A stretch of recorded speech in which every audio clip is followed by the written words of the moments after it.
Eu não sei nada de futebol, eu só sei pelas coisas que eu acompanho suas, das suas crônicas e lives, etc.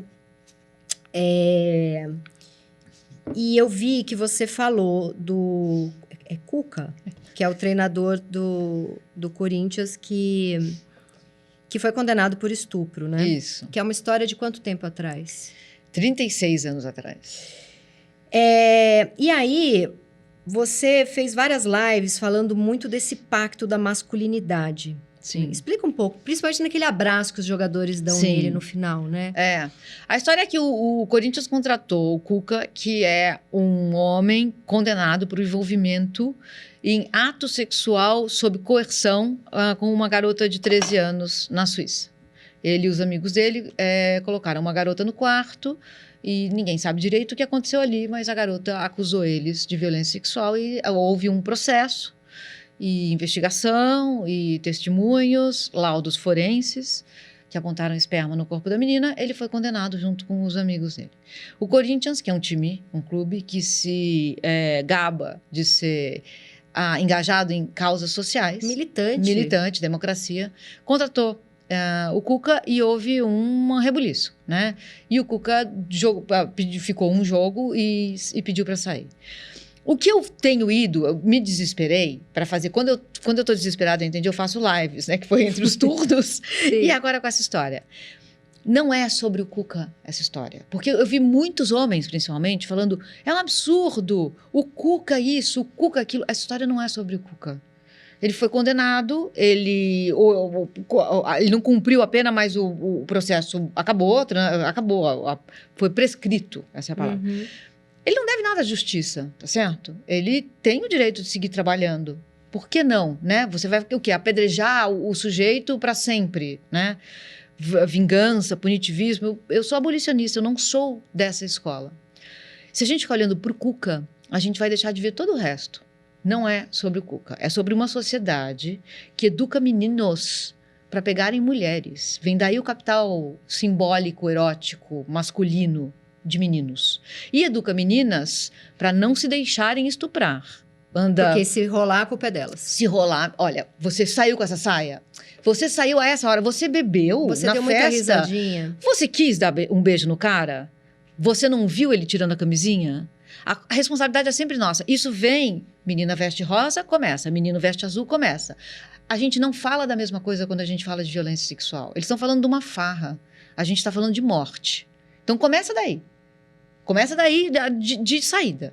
Então, se a gente olhar só para o Cuca, a gente vai deixar de ver outros tantos que foram acusados ou condenados. Por isso aquele abraço é tão simbólico. Ele não conseguia falar, gente, realmente, estupro é um crime horrível. Ele podia falar genericamente, Tati, ele não precisava falar do que aconteceu em Berna. Ele precisava só reconhecer que a violência sexual tem números de guerra para mulheres na sociedade. Ele precisava se engajar. Eu vou dar aula contra o machismo para esse grupo no Corinthians, eu vou me comprometer a alguma coisa. Ele falou o seguinte: eu não fiz nada, eu não devo desculpas a ninguém. Aí a coisa pegou, entendeu? Então, aí, no final do jogo, do último jogo dele, os jogadores, depois da classificação, correram para abraçar ele. O que os jogadores estavam abraçando? O direito de existir nesse mundo como homens.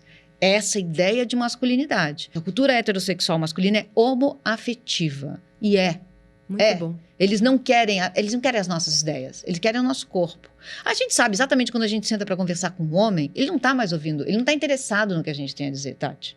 Ele quer outra coisa da gente. E você acha perigoso falar o homem? Não era melhor dizer alguns homens? Não, porque é isso.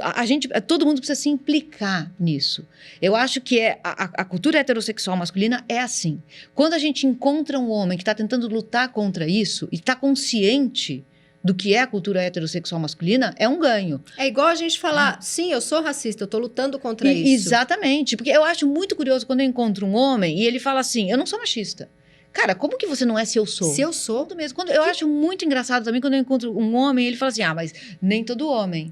A gente está no meio de um discurso sobre o que é ser mulher nesse mundo, como os homens se comportam, ele fala nem todo homem. O que esse cara está dizendo quando ele fala a frase nem todo homem faz isso? Ele está dizendo assim, eu não faço isso. Cara, não é sobre você. Resiste à tentação de falar como você é bacana num mundo que não é bacana. Se você não é esse cara, ótimo, bom para você. Mas o assunto agora não é você, é a gente. É o que as mulheres sofrem. Cala, para. E aí entra aquela coisa da mulher que fala demais, porque mulher que fala incomoda, né? Sim, porque eles não estão comparando uma mulher que fala demais ao que fala um homem. Eles estão comparando ao silenciamento de séculos. Aí parece que a gente está falando muito mesmo. Porque as pessoas que eu conheço que mais falam são homens. Meu pai, eu só descobri recentemente a quantidade de machismo que havia no relacionamento dele com a minha mãe, porque eu achei uns cadernos que a minha mãe escreveu quando eu era adolescente. E tá tudo ali. Sabe? Ela contando da vida com ele. Do dia a dia. Não é nada assim. Ele nunca nem chegou perto de bater nela. Ele não gritava. Mas eram coisas... É a minúcia. Ela falando assim, ele hoje não me deu dinheiro para fazer supermercado. Ele ontem pediu a nota da lavanderia. Pra ver quanto ela tinha gastado. Pra ver se ela não tava... E ele, um cara que não deixou ela trabalhar. Ela queria trabalhar. Ela tinha intenções intelectuais, assim, queria ter estudado mais. Então, assim, o caderno, Tati, escrito, eu chorei muito quando eu vi, porque é escrito por uma escritora. Aquilo não é uma dona de casa que nunca... É uma escritora que nunca teve ambições. Eu acho que ela nem sabe que ela poderia ter sido isso. Não passa pela cabeça dela. Você falou pra ela? Falei, mãe, você entende que tem machismo aqui? Não, a vida era assim. Mas te fazia sofrer. Homem da época.